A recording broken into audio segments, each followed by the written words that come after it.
क्या आप लोग भी ट्रिग्नोमेट्रिक फॉर्मूलाज नहीं दिमाग में रख पाते? क्या आपको ट्रिग्नोमेट्री के फॉर्मूलाज बहुत ज्यादा परेशान करते हैं? तो इस वीडियो में अंडर 10 मिनट्स में आपको ट्रिग्नोमेट्री के सारे फॉर्मूलाज अच्छे से रिवाइज और लर्न करा दूंगा थ्रू अ चीट शीट। तो चलो यार वीडियो को चालू करते हैं। और 10 मिनट तो मैंने बहुत ज्यादा बोल दिए, मैक्सिमम मेरे को आपका 5 मिनट चाहिए। देखना कैसे मैं आप लोगों को फटाफट ये सारे के सारे फॉर्मूलाज विजुअलाइज करा के आपके दिमाग में बिठा दूंगा।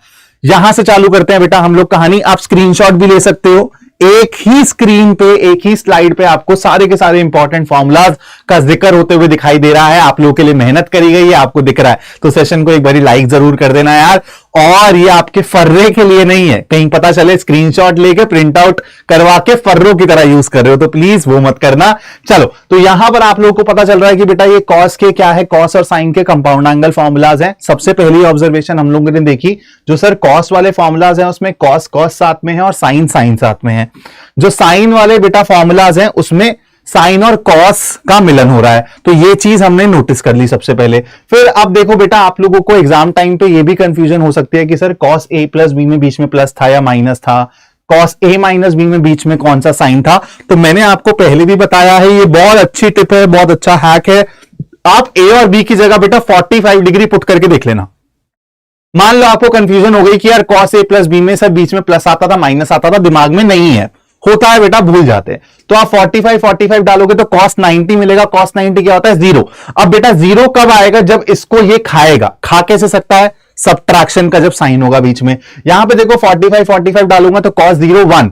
अब बेटा 1 बनाना है तो बीच में सपोर्टिंग एलिमेंट मतलब प्लस वाला एलिमेंट होना चाहिए। ऐसे ही आप साइन ए प्लस बी और साइन ए माइनस बी के फॉर्मूलाज में भी 45 रख के आप इन फॉर्मूलाज को अच्छे से विजुअलाइज कर सकते हो। उसके बाद बेटा मेरे को ये नहीं लगता कि sine two theta cos two theta, इन फॉर्मूलाज में बच्चों को थोड़ी सी भी दिक्कत होती है। मतलब इसमें हम लोग इतनी प्रॉब्लम्स कर लेते हैं कि दिमाग में बस जाता है। अब बेटा प्रॉब्लम बच्चों को होती है प्रोडक्ट टू सम में और सीएनडी के फॉर्मूलाज में, क्योंकि आप लोग इसको ढंग से पढ़ते ही नहीं हो।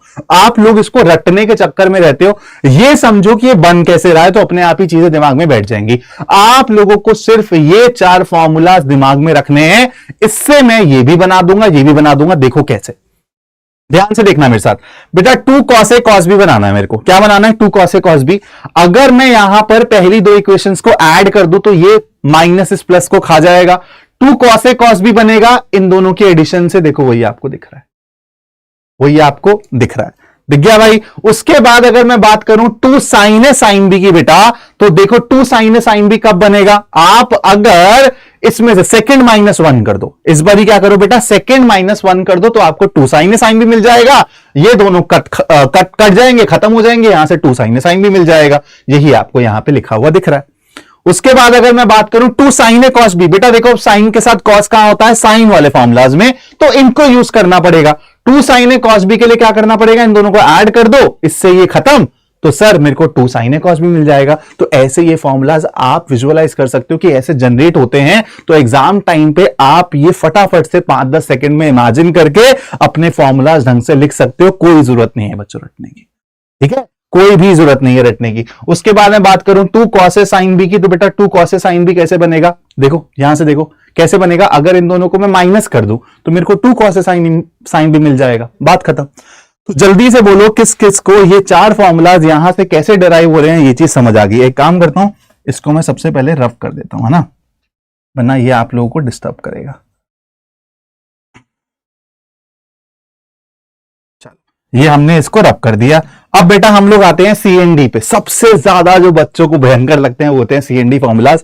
लेकिन ध्यान से देखना कैसे इन चारों फॉर्मूलाज का यूज करके मैं आपको ये फॉर्मूलाज भी चुटकियों में दिमाग में डाल दूंगा।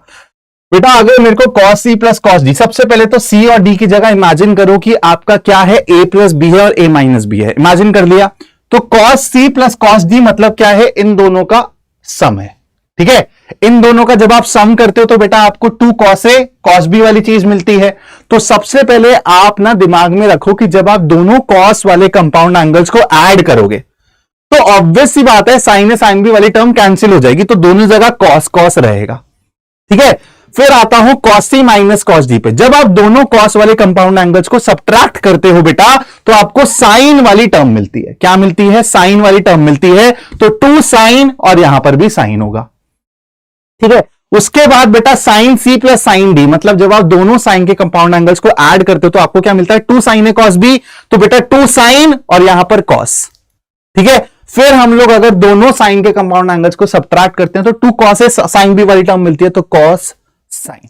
अब बेटा जब आप ये लिख दोगे ना तो पहले वाले ब्रैकेट में c प्लस डी बाई 2 छाप देना और दूसरे वाले ब्रैकेट में c माइनस डी बाई 2 छाप देना। बस यहां पर एक चीज आप लोगों को ध्यान रखनी है, जो एक cos c minus cos d का फॉर्मूला है, क्योंकि देखो यहां पे देखो cos c minus cos d कर रहे हो ना आप, तो एक्चुअली देखो हम लोग c को क्या मान रहा हूं मैं, x प्लस वाई, मतलब a प्लस बी मान रहा हूं, और d को मैं a माइनस बी मान रहा हूं। तो जब आप इन दोनों को माइनस करोगे तो -2 sin a sin b आएगा, तो इसलिए मेरे को माइनस का साइन यहां पे पहले देना पड़ेगा।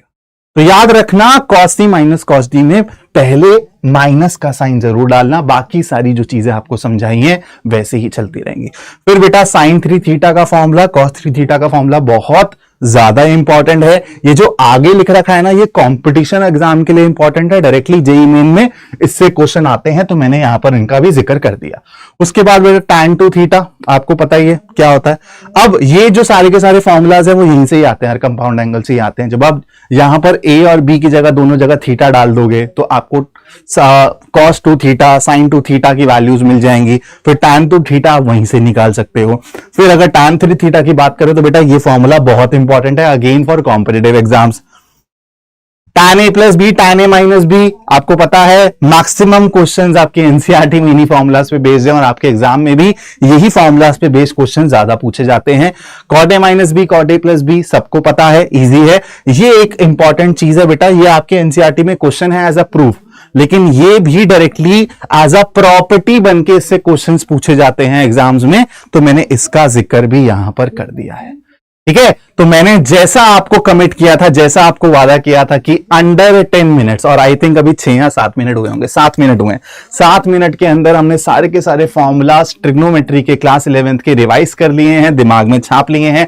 अगर मजा आया हो सेशन में और ऐसे और कुछ आपके पेन पॉइंट वाले कॉन्सेप्ट्स हैं जो आपको समझने में दिक्कत हो रही है, तो मेरे को कमेंट्स में जरूर बताना, मैं उस पर शॉर्ट 10-12 मिनट की वीडियोज बना के आप लोगों को ऐसे प्लेट पे सजा के दूंगा। Thank you so much guys for watching, this is your mathematics mentor Gagan Makkar saying good bye now. जय हिंद।